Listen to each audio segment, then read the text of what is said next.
എല്ലാവർക്കും നമസ്കാരം.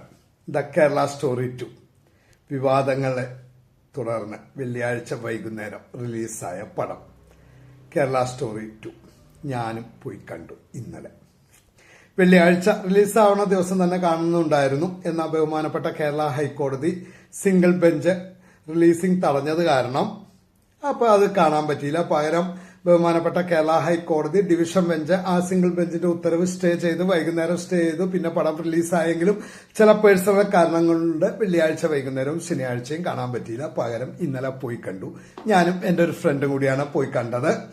കേരളത്തിൽ നിന്നല്ല കേട്ടോ, കേരളത്തിന്റെ പുറത്താണ് കണ്ടത്. ഹിന്ദിയിലുള്ള ഇതാണ് കാണാൻ കഴിഞ്ഞത്.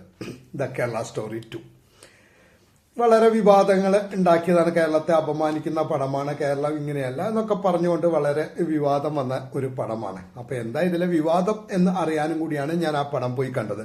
പക്ഷെ എനിക്ക് കണ്ടു കഴിഞ്ഞപ്പോൾ മനസ്സിലാക്കാൻ കഴിഞ്ഞ ഹിന്ദിയിലായതുകൊണ്ട് എന്റെ ഹിന്ദി എനിക്ക് അറിയാത്തത് കൊണ്ടാണോ എന്താണെന്ന് അറിയില്ല, എനിക്ക് അത് ആ പടത്തിലെ എവിടെയും കേരളത്തെ അപമാനിക്കുന്ന രീതിയിലുള്ള സീനുകളോ വാക്കുകളോ ഒന്നും കാണാനോ കേൾക്കാനോ കഴിഞ്ഞില്ല.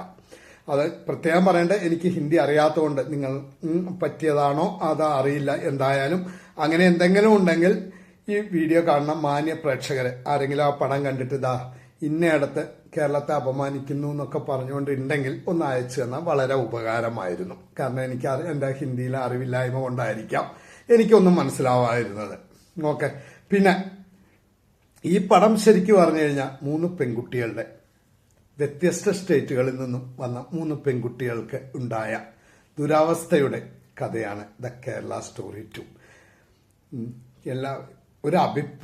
എന്റെ ഒരു സജഷൻ, എല്ലാ പെൺകുട്ടികളുള്ള മാതാപിതാക്കളും ഈ പടം ഒരു പ്രാവശ്യമെങ്കിലും നിങ്ങളുടെ മക്കളെ, പെൺകുട്ടികളെ ഒന്ന് കാണിക്കേണ്ടത് അത്യാവശ്യമാണ് എന്ന് മാത്രമേ എനിക്ക് പറയാനുള്ളൂ.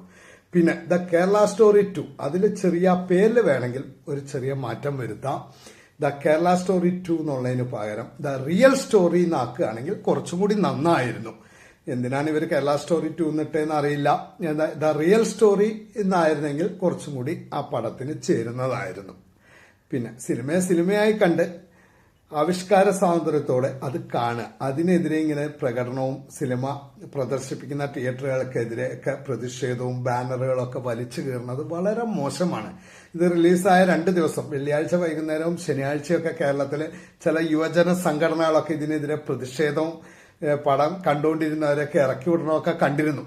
അതിനെതിരെ ഞാൻ ഈ ചാനലിൽ ഒരു വീഡിയോയും ഇട്ടിരുന്നു. പക്ഷെ ഇന്നലെ ഒന്നും കാണാൻ കഴിഞ്ഞില്ല. ആ പടത്തിനെതിരെ അവരുടെ പ്രതിഷേധവും ആ പടം കണ്ടുകൊണ്ടിരിക്കണവരെ ഇറക്കി വിടണമെന്ന് ഇന്നലെ കാണാൻ കഴിഞ്ഞില്ല. അതെന്താണെന്നറിയില്ല. നമ്മളെ മാധ്യമങ്ങൾക്ക് പശ്ചിമേഷ്യയിൽ നടക്കുന്ന ദുഃഖകരമായ ഇസ്രായേൽ, അമേരിക്ക, ബ്രിട്ടൻ, ഇറാൻ യുദ്ധത്തെക്കുറിച്ച് വാർത്ത കൊടുത്തുകൊണ്ടിരിക്കുമ്പോൾ ഇതിനുള്ള സമയമുണ്ടാവാത്തതായിരിക്കും. കാരണം വളരെ ദുഃഖകരമായ സിറ്റുവേഷനിലാണ് പശ്ചിമേഷ്യ പോയിക്കൊണ്ടിരിക്കുന്നത്. അപ്പോൾ അതിനായിരിക്കണം, ആ വാർത്തയ്ക്ക് തന്നെയായിരിക്കണം പ്രാധാന്യം. അതുകൊണ്ടാണോ നമ്മളെ മാധ്യമങ്ങള്, വാർത്താ ചാനലുകൾ കൊടുക്കാത്തത്? ഇനിയും ഈ യുദ്ധം അവസാനിപ്പിക്കാനായിട്ട് ഈ കേരള സ്റ്റോറി 2-നെതിരെ സമരം നടത്തിയിരുന്ന യുവജന സംഘടന ഇടപെട്ടതുകൊണ്ട് അവർക്ക് കേരള സ്റ്റോറി 2-നെതിരെ സമരം നടത്താൻ സമയമില്ലാത്തത് കൊണ്ടാണോ എന്നും അറിയില്ല. എന്തായാലും ശരി, ഇന്നലെ വാർത്തകളൊന്നും കണ്ടില്ലായിരുന്നു കേരള സ്റ്റോറി 2-നെതിരെയുള്ള യുവജന സംഘടനകളുടെ സമരങ്ങൾ.